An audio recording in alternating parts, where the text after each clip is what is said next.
concurs with the honourable delegate from the Trade Federation. You ready to change the world? No. I'm ready to kick some ass.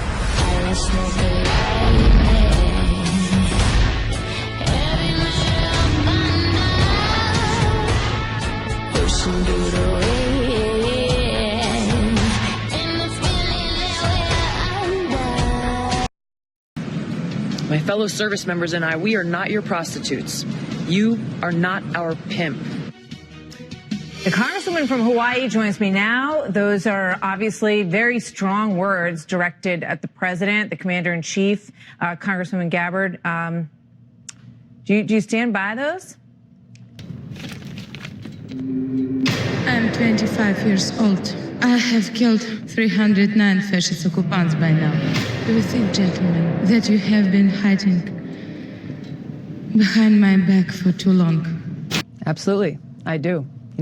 Absolutely, I do.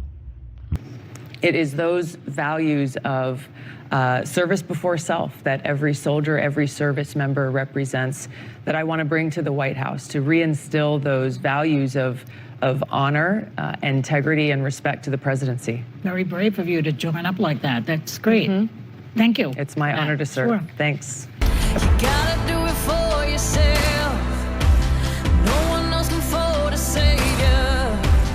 Black and blue, they'll cover you. The waves crash down.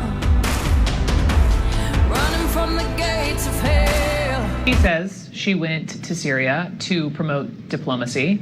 But, I mean, I know you just laid out some of it, but what was she really doing? This is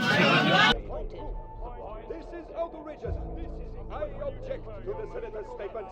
The chair does not recognize you, Senator. We need a system where the politicians sit down and discuss the problem.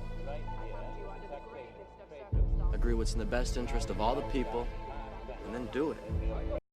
Gabbard, what do you say to them? Yeah, they're wrong. They're wrong. I'm not in any of those different camps.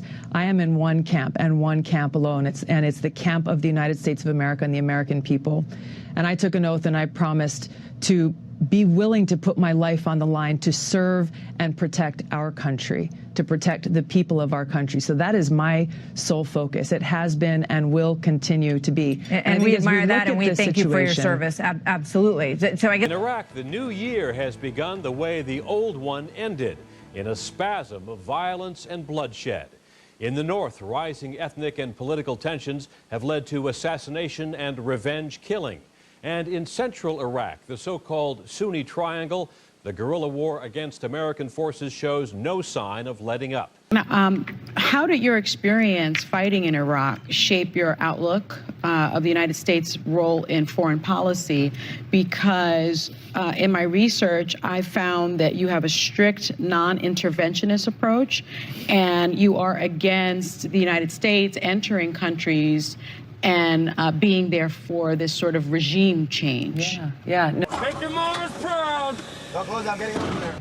Congresswoman, first, thank you for your service, which is something I say to everyone who has served that comes on the show, and I think it's important. That being said, my understanding is you know how I feel about your stance on foreign policy, and when I hear the name Tulsi Gabbard, I think of a Assad apologist. I think of someone who comes back to the United States and is spouting propaganda from Syria. You have said that the Syrian President Assad is not the enemy of the United States, yet he's used chemical weapons against his own people 300 times. That was a red line with President Obama.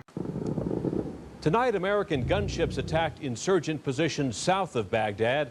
These airstrikes, part of Operation Iron Grip, are aimed at places where mortar and rocket attacks have been launched at American forces. Refusing to address the questions Congresswoman, it's that were important, posed to I think, her. for the American people to have context about your foreign policy issues and where you stand. And when that ramp comes down and he comes off the back, the first time they've seen that situation is not at that point in time. Make your mamas proud.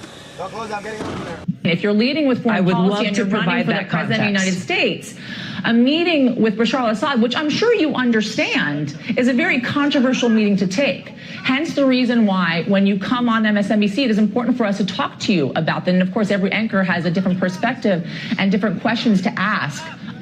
Just how well U.S. troops are trained and equipped to fight a sustained guerrilla campaign may be the most critical question of the Iraq War. Every single time for 3 years. This is where the propaganda comes in, because I've talked about